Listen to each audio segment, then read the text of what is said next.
Shalom. Hari ini adalah perayaan yang memasuki perayaan Passover, Pesach. Kebetulan juga bersamaan dengan Israel ya. Kadang-kadang berbeda karena perhitungan tahunnya beda ya. Dan sekali lagi saya ingatkan bahwa yang kita rayakan minggu depan bukan Easter, tapi resurrection, kebangkitan. Amin. Nah, juga saya ada satu message khusus nanti hari Jumat Agung. Itu berjudul The Innocent One ya. Tapi mungkin nanti Pak Chandra yang bicara ya di sini ya. Nah, saudara yang kasih, hari ini dirayakan sebagai Palm Sunday. Tapi tema kita The Humble King. Lihat rajamu datang. Dia rendah hati, lemah lembut, mengendarai seekor keledai muda. Ya, having salvation. Salvation di situ Yasha, namanya Yeshua, ya. Yeshua itu artinya Jehovah the Savior. Berapa yang perlu pertolongan dari Tuhan? Angkat tangan. Amen. Dalam Matius pasal 21 itu ada dalam Markus 11, ada dalam Lukas 19 dan juga dalam Yohanes ke-12, tapi kita lihat dalam Matius pasal 21. Mari kita baca beberapa ayat terlebih dahulu. Ketika Yesus dan murid-muridnya telah dekat Yerusalem, the city of peace. The city of peace atau juga artinya the teaching of peace. Tiba di Betfage yang terletak di Bukit Zaitun, Yesus menyuruh dua orang muridnya dengan pesan, pergi ke kampung. Yang di depanmu itu, di situ kamu menemukan seekor keledai betina tertambat. Dan anaknya ada dekatnya. Lepaskanlah keledai itu dan bawalah keduanya kepadaku. Dan jika ada orang menegur kamu, katakan Tuhan memerlukannya. Mari katakan Tuhan memerlukannya. Perlu apa Tuhan? Saya punya semuanya. Tapi dia mau kerjasama dengan saudara dan saya. Ia akan segera mengembalikannya. Hal itu terjadi sebagai genaplah firman yang disampaikan oleh Nabi. Katakan pada putri Sion, lihat rajamu datang kepadamu. Ia lemah lembut dan mengendarai seekor keledai beban yang mudah. Maka pergilah murid-murid itu dan berbuat seperti yang ditugaskan Yesus kepada mereka. Mereka membawa keledai betina itu bersama anaknya, lalu mengalasinya dengan pakaian mereka. Dan Yesus pun naik ke atasnya. Orang banyak yang sangat besar jumlahnya. Jangan lupa itu perayaan Pesach. Perayaan paling penting. Dan jumlahnya itu tidak main-main. Bisa ratusan ribu ya. Menghamparkan pakaian di jalan. Jadi kalau saya lihat di gambar cuma ada beberapa puluh orang. Itu tidak menggambarkan seperti itu. Dan ada pula yang memotong ranting-ranting dari pohon dan menyebarkannya di jalan. Tanda kemenangan, victory, amen. Dan orang banyak yang berjalan depan Yesus dan yang mengikutinya di belakang berseru katanya, Hosana bagi anak Daud, the son of David, diberkatilah dia yang datang dalam nama Tuhan, Hosana di tempat yang maha tinggi. Lukas 19 lebih menjelaskan, blessed is the king, diberkatilah raja yang datang dalam nama Tuhan, amen. Dan mereka akan kemuliaan di tempat yang maha tinggi dan damai sejahtera di bumi. Termasuk di Denpasar. Bagi siapa? Mereka yang berkenan kepadanya. Dan ketika ia masuk ke Yerusalem, gemparlah seluruh kota itu dan orang berkata, siapakah orang ini? Dan orang banyak menyahut, inilah Nabi Yesus dari Nazaret di Galilea. Saudara, Nazareth ataupun Nazaret itu artinya tempat daripada the victorious one. Amen. Saya mendapatkan sesuatu yang luar biasa yang saya sampaikan nanti hari Jumat. Bahwa perkataan pure, murni, tidak bersalah. Ya, jadi nama Sakeus itu Sakai. Artinya the pure one. Ya, pure. The pure one is Jesus, right? Artinya kalau dalam bahasa Aram Sakaya itu artinya the victorious one. The pure one is the victorious one. Mau hidup berkemenangan? Tuntut hidup yang murni. Amen. Haleluya. Saudara, mereka gagal paham karena mengira Yesus cuma nabi. Orang-orang Farisi menyebut Yesus guru, bahkan disebutkan guru yang sesat. Tapi berapa banyak saudara di sini percaya dia itu raja? Betul? Apa dia raja atas hidupmu? Dia raja atas keuanganmu? Raja atas pernikahanmu? Really? Engkau akan mengalami hidup yang excellent, wonderful, luar biasa. Firman Allah menunjukkan ketika semua yang dilakukan Kristus itu sudah dinubuatkan ribuan tahun dan ratusan tahun sebelumnya. 4.000 tahun sebelum Yesus lahir, sudah dijanjikan, aku membuat permusuhan antara engkau, ya, engkau itu setan, dengan wanita ini. Benihnya akan meremukkan kepalamu, dan keturunanmu akan menggigit tumitnya. Saudara yang kasih Tuhan, firman Allah menjelaskan ada benih perempuan, Yesus. Ya, wanita tidak punya benih ya, punya alat reproduksi tapi tidak punya benih. Karena satu-satu yang tidak dilahirkan dari keturunan Adam hanya Yesus Kristus. Amen. He's the pure one, the innocent one yang tidak pernah bersalah. Mari kita lihat beberapa nubuatan tentang masuknya Yesus ke Yerusalem ini. Tadi kita saya sebutkan tentang nubuatan dari Zakaria ya. Dia harus naik yaitu keledai. Saya mau bicara dulu tentang keledai. Di dalam Keluaran 13 ayat 13, mudah ingatnya 13 ya. Tetapi setiap anak keledai yang lahir terdahulu, kau tebuslah dengan seekor domba. Atau jika engkau tidak menebusnya, engkau harus mematahkan apa?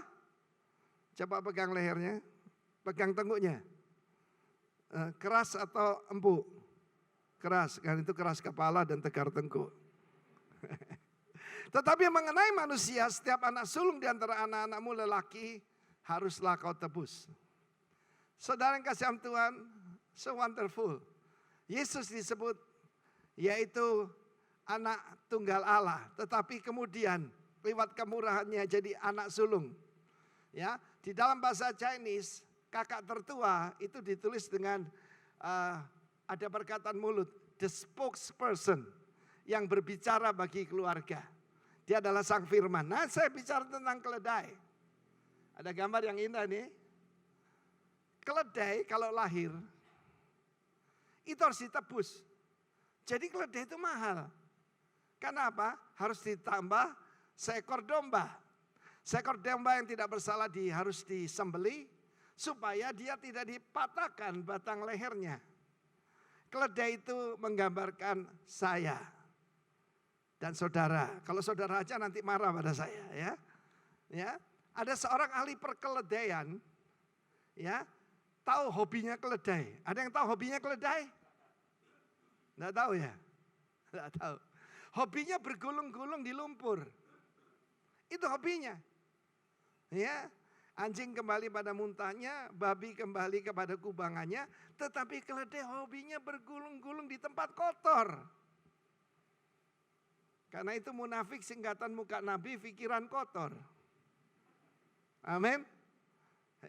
Keledai ini yang ditunggangi oleh Yesus dijelaskan di dalam Injil Markus 11 belum pernah ditunggangi siapapun. Keledai itu mirip dengan kita yang belum bertobat. Kalau ditarik mundur dia. Kalau didorong, ya, kalau didorong mundur, ya toh, suruh maju malah mundur. Dan kalau ada yang nunggangi dia, orangnya digulung.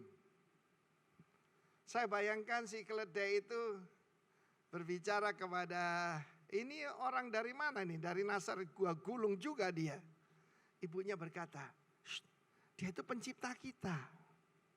Ada seorang ahli perkeledaian binatang lah ya, seorang profesor yang ateis, bertobat ketika dia membaca Markus 11. Ada orang bisa menaiki keledai yang belum pernah ditunggangi.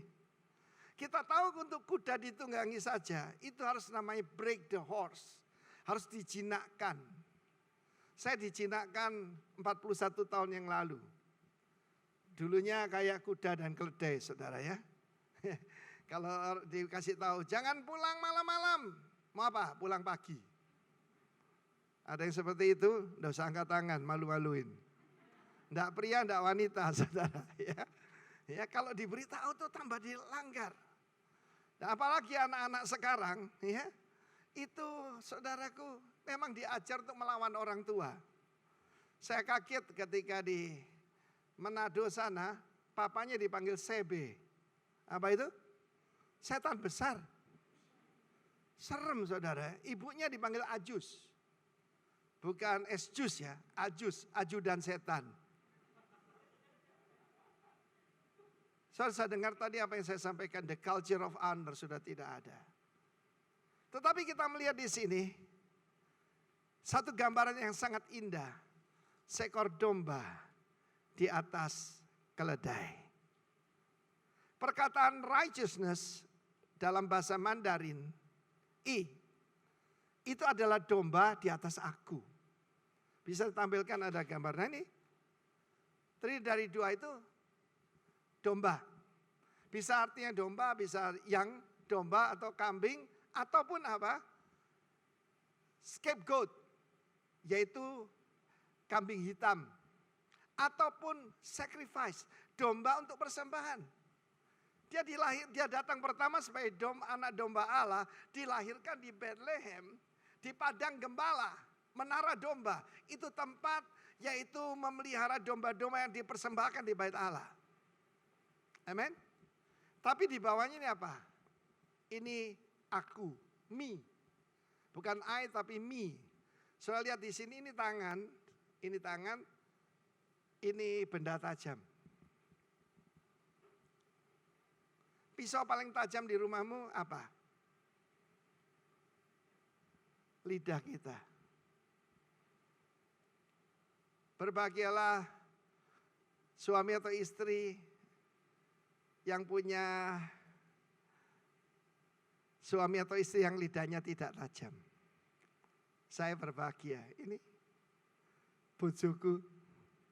Ketika saya bangkrut, dia peluk saya dari belakang. Sampai bawah jembatan aku ikut kamu. Bangkit saudaraku. Dasar goblok toh gitu gua kawin sama si Anu. Karena itu perlu ditebus. Domba di atas aku. Domba juga artinya blessing. Orang dunia bilang luck. Hoki. Saudara luar biasa. Domba ini kalau kita lihat yaitu beauty. Beauty itu ya juga gambarnya atasnya domba saudaraku. Tapi di bawahnya perkataan. Saudara rumah tangga kalau mau seperti sorga. Orang tanya Pak. Saya barusan ditanya ada sepasang suami istri masih muda datang. Pak, Bapak pernah ribut? Oh, beda paham sering. Tapi ribut ya enggak. Kenapa? Kita berdua domba, dulu enggak, dulu keledai saudara ya. Domba itu kan suaranya pelan loh. Coba latihan, 1, 2, 3. Nah itu, rumahmu akan seperti sorga. Enggak bisa teriak-teriak. Oke, wonderful. Kalau kita perhatikan, domba, ini ya, aku dan domba, ini loh jangan lupa. Yesus dipaku, lalu ditusuk di sini. Yang nusuk itu bukan orang Romawi. Dia tertikam karena apa? Pemberontakan kita. Keledai itu pemberontak. Ya? Disuruh maju malah mundur. Suruh mundur malah maju. Dinaiki malah gulung-gulung. Dan hobinya apa tadi? Bergulung-gulung di tempat kotor. Kita disebut pengantin Kristus. Pengantin kan pakai baju putih ya. Nah kalau saudara lihat ada pengantin pakai baju pengantin gulung-gulung di lumpur. Saudara tahu ini pengantin gila. Oke. Nah mari kita lihat kehebatan Tuhan kita. Daniel pasal 25 dan 26 itu kan disampaikan oleh Nabi Daniel. Ya, sekitar 5 abad sebelum Tuhan Yesus. Daniel pasal 9 ayat 25 dan 26 coba ditampilkan. Ini semua penggenapan saudara. Seorang raja mengendarai keledai. Itu tandanya datang dengan maksud damai. Dia menyerahkan diri. Bahkan sebelum masuk Yerusalem, dia menangisi Yerusalem. Engkau tidak tahu saat lawatanmu. Dan dia melihat Yerusalem akan diratakan dengan tanah. Maka ketahui dan pahami. Pengetahuan gak cukup, mesti paham. Banyak orang gagal paham kan? Siapa itu? Nabi Yesus. Sebagian besar bilang dia Nabi Isa alaihissalam. Gagal paham. Dari saat firman atau perintah itu keluar, bahwa Yerusalem akan dipulihkan dan dibangun kembali, sampai pada kedatangan Mesias. Mesias itu yang diurapi, the prince, seorang raja. Ada 7 kali 7 masa dan 62 kali 7 masa lamanya. Kota itu akan dibangun kembali dengan tanah lapang dan paritnya. Tetapi di tengah-tengah kesulitan, terjemahan lebih bagus bahasa Inggris, even in troubled time. Saya beri kabar baik buat saudara. Tuhan akan bangun kembali Yerusalemmu sekalipun di tengah-tengah kesulitan. Apa yang kita hadapi sekarang bukan malapetaka. Ini cuma kesulitan. Dan Tuhan sanggup membangun kembali bisnismu, imanmu, keluargamu. Tepuk tangan bagi Allah kita. Even in troubled times. 7 kali 7 karena itu pembangunan kota itu. Di sini weeks itu minggu ya. Lalu 62 tambah 7 itu 483 tahun. 1 tahun berapa hari? 360. Sebab tahunnya tahun Yahudi. Ya, bukan tahun Gregorian atau Julian. Itu 173.880. Percayalah saya lulus jadi insinyur jadi tahu berhitung. Itu tepat pada saat Yesus masuk Yerusalem. Raja yang dimaksudkan untuk membangun kembali Yerusalem, saudara bisa baca kitab Nehemia.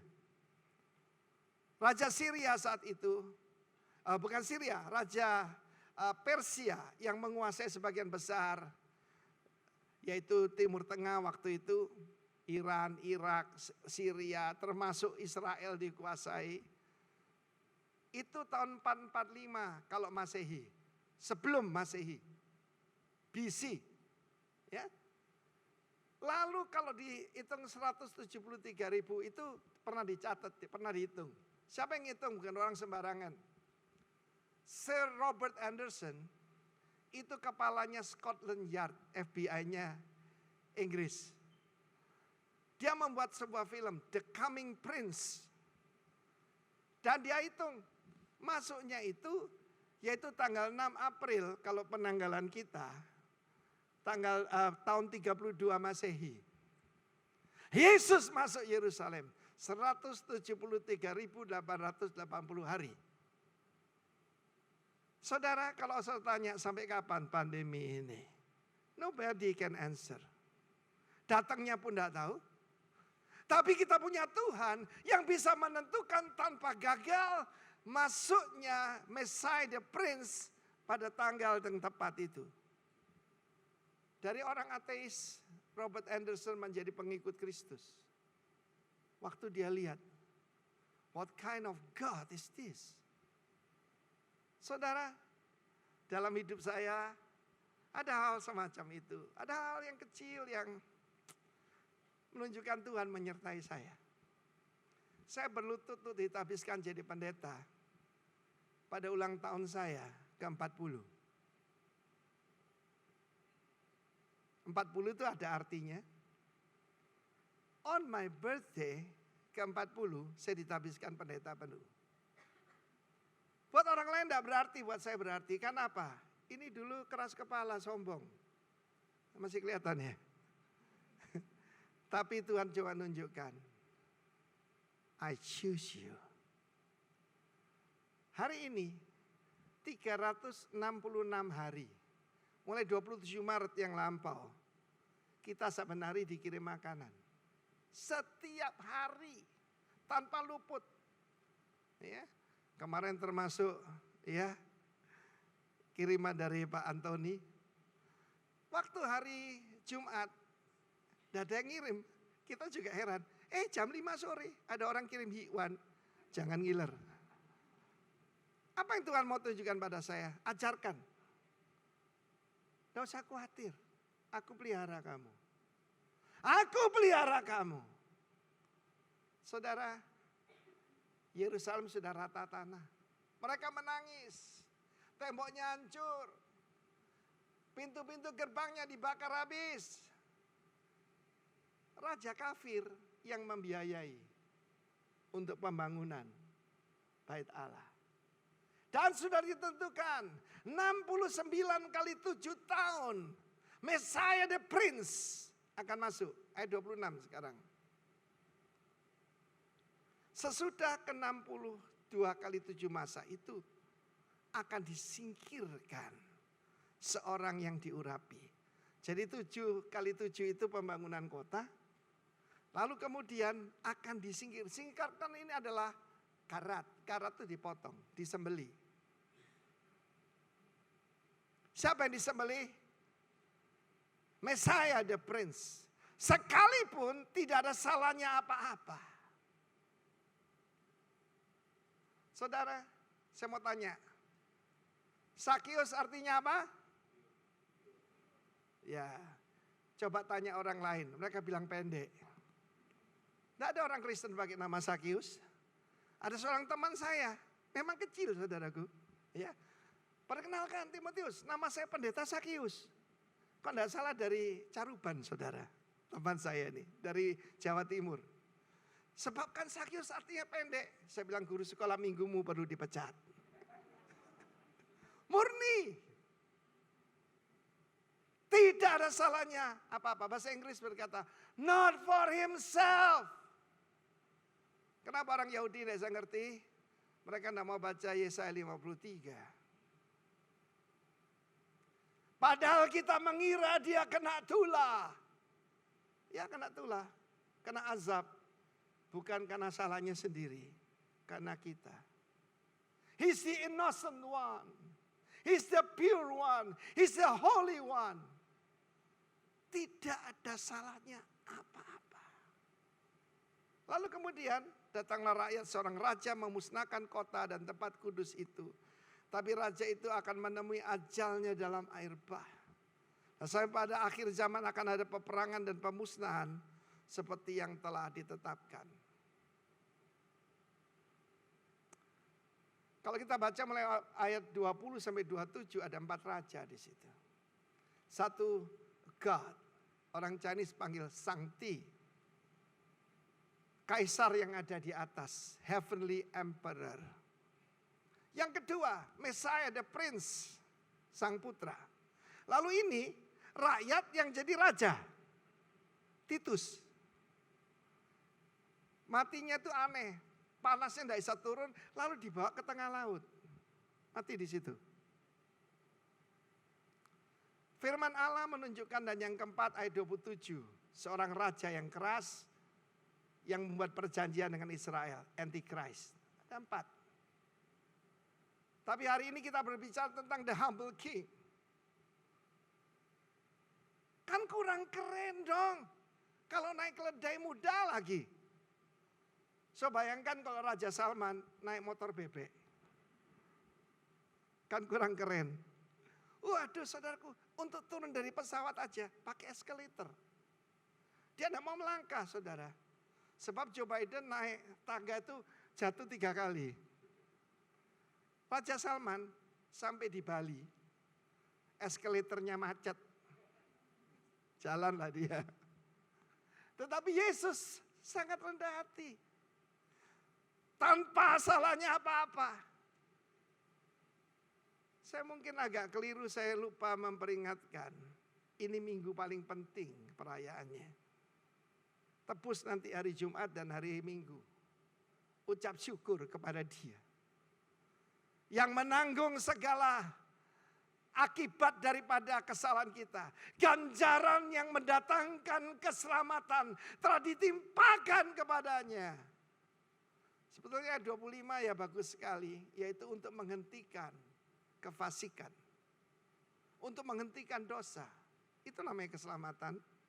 Bukan cuma masuk surga, tapi bisa hidup suci, bisa hidup kudus, bisa hidup pure.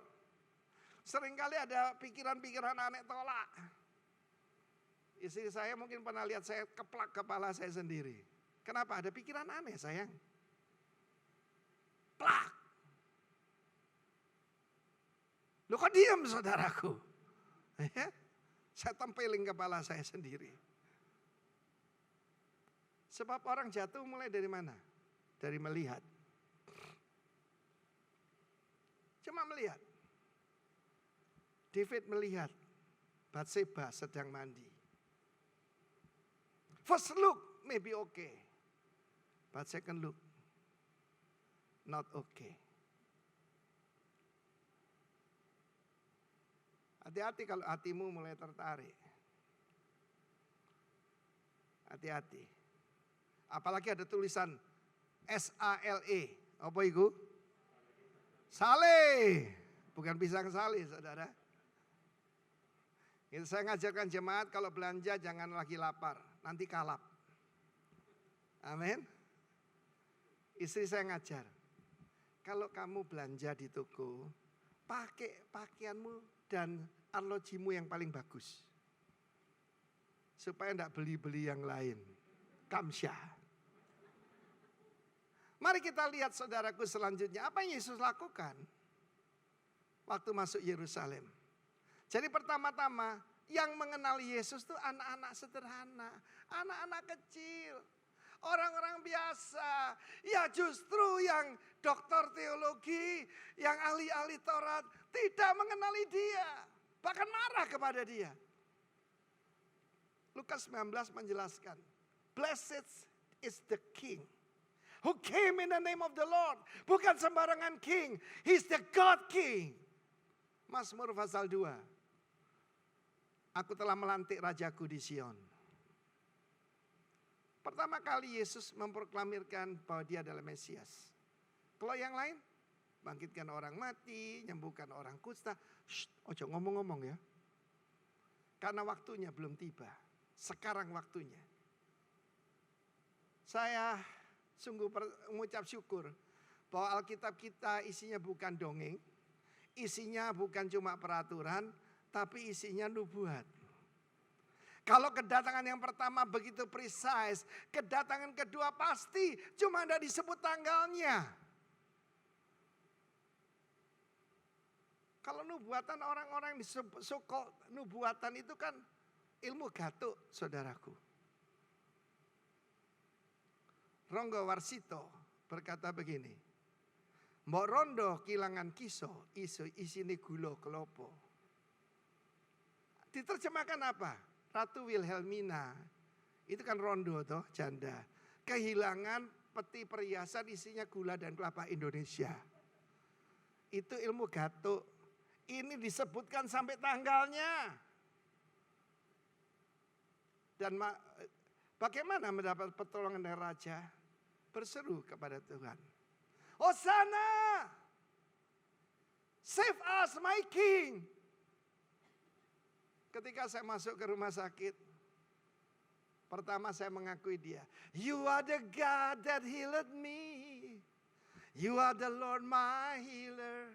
Lalu saya putar rekaman, saya disembuhkan. Bagaimana saya disembuhkan tahun 79, 2002, 2003, 2004, 2010, 2015 secara ajaib. Takut Pak? Enggak. Aneh kan? Sebab saya percaya janjinya teruji. Lebih murni dari perak yang diuji 7 kali dalam api. Tepuk tangan bagi Allah kita. Even in troubled times. Tuhan tidak perlu dibantu. Justru in the troubled times Tuhan akan membuat perbedaan antara orang benar dan orang fasik, antara hak putra yang melayani dia dan yang tidak melayani dia. sebuah kitab catatan tertulis di hadapannya, ya, dan menjadikan kita harta kesayangan Tuhan. Hosana! Dan mereka mengakui Son of David, itu sebutan dari orang Israel kepada Tuhan Yesus, kepada Mesias. Ketahuilah, Tuhan bisa pakai siapa saja. Ya, satu hari saya berkata kepada para pemimpin, bisa enggak dari negara Arab memberi persembahan kepada Rock Ministry? Bisa, pernah terjadi kok. Pernah terjadi. Salah satu tandanya sewaktu kita pembangunan di Lembah Pujian, ada satu-satunya pohon kurma di sana, pemberian Bapak Haji. Sebab apa? Dia berikan kepada tempat ibadahnya dijual. Dia marah, tak kena gereja katanya saudaraku. Didatangkan dari Surabaya kita tanam di sini. Kalau saya lihat itu buah sulung. Ini bukti. Lalu apa yang dia lakukan? Dia bersihkan bait Allah. Dia menjungkir balikkan meja penukar uang. Saudaraku, para diaken itu mengurus meja. Meja itu trapesa, bukan bagi perjamuan kudus, bukan. Itu berbicara keuangan. Tuhan bilang begini, ya, yang tidak benar, yang tidak adil, ya, aku sanggup balikkan. Semua tangannya gini. Ketika ada satu gubernur Kristen, dikatain orang, kok kasar Anda itu? Saya belum membalikkan meja. Cuma ada masalah saya. Saya ini sangat dikasihi, saudara. Ada orang mau bikin celaka pada kita.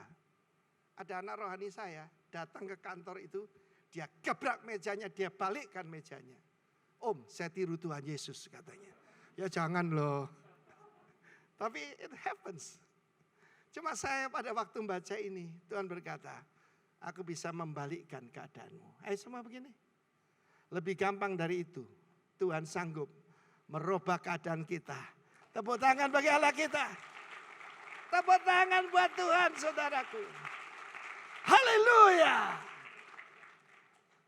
Tidak mungkin suami saya bertobat. Amin. Bapak tidak tahu keadaan saya. Yes. Apa yang dia lakukan? Dia melakukan pembersihan. Dan yang dia bersihkan hamba-hambanya.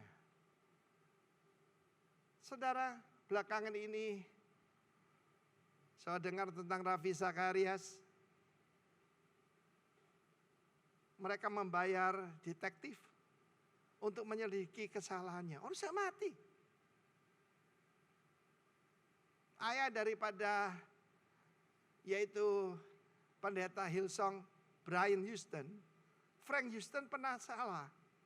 Beberapa puluh tahun yang lalu dibuka kembali pengadilan. Orang sudah mati, saudara.